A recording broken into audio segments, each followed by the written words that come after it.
Judgment of the Honorable Supreme Court quashing the electoral bonds which was floated by the NDA BJP government is a very severe indictment of the central government. First thing which you must remember, that the BJP was the primary beneficiary of these bonds, and I will tell you the figure which was received was 10,122 crores, nearly 60%, while the main opposition, which is our Indian National Congress, got about 1547 crores, which is roughly about 10%, while Trinamool Congress got about 823 crores, which is about 8% of all the electoral bonds. I say this is a very severe indictment because electoral bonds deals with money. Electoral bonds have financial implications, and when there is indictment of financial impropriety, this is nothing but corruption being slashed, which means BJP was trying to do corruption by the back door. The very electoral bond scheme was very opaque. People did not have the right to know who was contributing and what was the apprehension of everyone, and which the Supreme Court itself has acknowledged.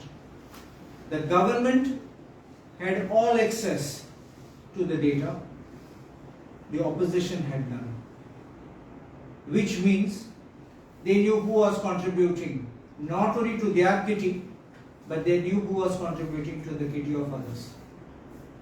And in this way, it will be interesting now to see who was harassed, who was raided, who was troubled after they had made contributions to the fund, because once the lists are out, we'll be able to analyze the actions which were taken, whether by ED, whether by CBI, whether by income tax or any other agency of the central government.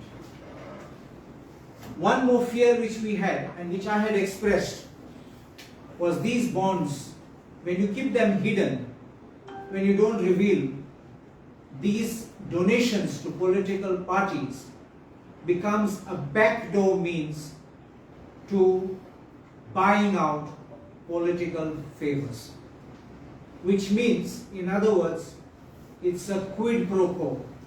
I give, you give me back. So this is something which was most feared. I want to know, when the lists get opened out, how many of them genuinely, let us say I go to a church, I go to a temple, I go to any religious place and I make an offering. I genuinely make it because I make it out of my own free will. I think what I think is best to be given. There's nothing which they say you must give this. But we have heard where people were asking figures, percentages, and this was, if you didn't pay up, if you didn't cough up, then you would not get a tender, or you would not get a work order, or perhaps you were thereafter, I would say, hounded, and or perhaps you were discarded. I know that many years back, when Congress was not in power, in Goa, there was a recruitment of DYSPs, and someone approached me and told me they're asking 15 lakhs and they will give a receipt. And this money was being collected in the MAPSA office of a political party. I told that person, if you have the money to lose, you give it. And secondly, and most importantly, if you think of getting on into this service by this dishonest means, never again come back to me. Because should you fall in problem, your money is all sunk. The next question I posed was, if you give the money, how would you give? Check or cash? If you gave it by check, someone gives you as a donation, because that was coming, a receipt was coming, donation for political fund. So, which means it's a donation. You can't give receipt for a job, which means if you don't get, your money is sunk as donation. If you think you are going to go to the court, you are not going to be able to get it. And if you are given cash, there would be a question mark, how did you give the cash? So it's a risk, high risk you're taking. And this is why I now relate this to this electoral bond. Where is the quid pro quo? We will come to know. Quid pro quo means I give and you give me back in return. And we will also see who was being harassed.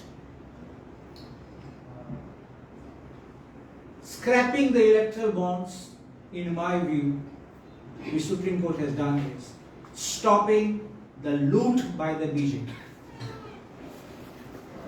In the petition, the Chief Justice of India, heading the Constitution bench, read out the two questions.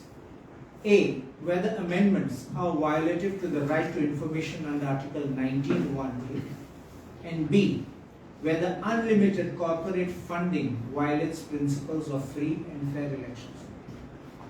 And on both these points, the Supreme Court has ruled in the positive. How can citizens not know who are contributing to political parties? Whether on the basis of the contribution an airport was given, whether on the basis of a contribution a seaport was given, whether on the basis of a contribution a railway line was given, we don't know. All this will come out in public domain as we will see the lists which will be published on the websites, and we will see the chronology of the dates, we will see the chronology of the interest which the people acquire, and then we will be able to make a reasoned decision, choice, and the electorate will be well informed, and that is the right to information which the Supreme Court has upheld, that we need to know so people can decide, is this political party clean, is this political party not clean. If it has been indulging in corruption and you want this political party, then you vote them. If you don't want such kind of people, then you don't vote them. That is what the answer will come in the next part, which you will see. Finally, the Supreme Court struck down provisions of the Income Tax Act, provisions also of the Companies Act, where amendments were made to this legislation to allow this scheme to go through. But one thing I want to tell you, if you look back in history, I always make this charge, and I'm not wrong in this, that what we see here today is nothing but a parallel of Nazis, Hitler's regime. Which means, what was he doing? Once he assumed control of the Reichstag, which is the parliament, Hitler changed laws. Hitler changed laws to suit his convenience. And this is nothing different but a textbook rewriting where you change laws to suit your convenience. And then when you go to the court says, it's in accordance with law. I will give you, to make it simple, I will give you one example. The Environment Protection Act has an EIA notification. In the EIA notification, there is certain requirement that you must get this clearance, you must get that clearance. But you know you can't get it. So what do? You amend it.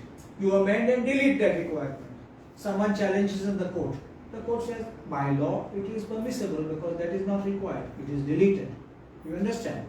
So in this sequence, you first bring in these kind of provisions which you think will be upheld by the court.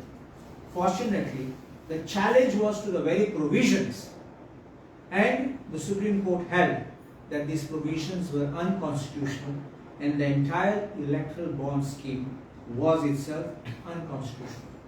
Now the fallout of this judgment is the directions given by the Supreme Court.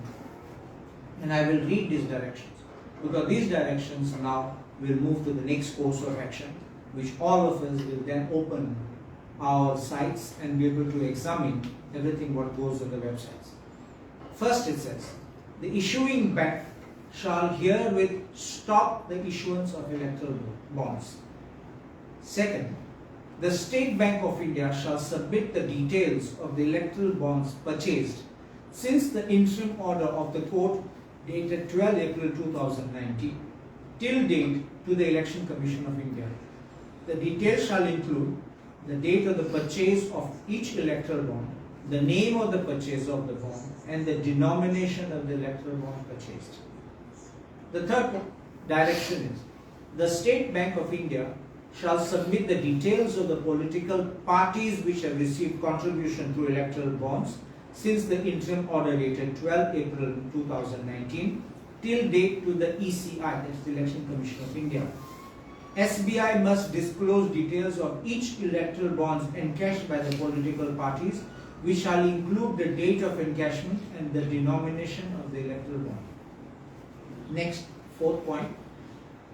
SBI shall submit the above information to the ECI within 3 weeks from today, that is by March 6th. So we will have it with the ECI by 6 March. ECI shall publish the information received from the SBI on its website by March 13, 2024. And finally, electoral bonds which are within the validity period of 15 days but which have not been encashed by the political parties yet shall be returned by the political party to the purchaser. The issuing bank shall then refund the amount to the purchaser's account. So you see, this judgment is a sign of victory for democratic electoral process. And it's a victory for the entire nation. And I think that the government of the day and the BJP should not think that they can loot and scoot. Time that they should awaken and realize that there is a check and balance which the courts will keep. And I am grateful that the Honorable Supreme Court performed its duty in accordance with the constitutional mandate, upholding law, quashing the electoral bonds. Also, the order content, it will apply to all the parties, including Congress. So, is that good for your party? You see, who has been the biggest beneficiary? Has been the BJP. How much Congress would have got? Who would have benefited? Very few. So you see, the largest beneficiary, because you had projects coming in thousands of crores, which was definitely not being done by the Congress government. So everything will come out. It will be like the rabbit being pulled out of the hat. Is there any possibility to amend the law? This was the amended law which was called in question before the Honorable Supreme Court. To try to amend this law at this time, I don't think it will be possible. And if the government of India thinks that it can amend the law to overcome the judgment of the Supreme Court, then they have lots to hide. And this bugle which they blow, that we are corruption free and that all other political parties before us were corrupt, will stand exposed. If they are clean, what's wrong to come clean and tell us who gave you all these donations? Why should you run away? Why should you hide?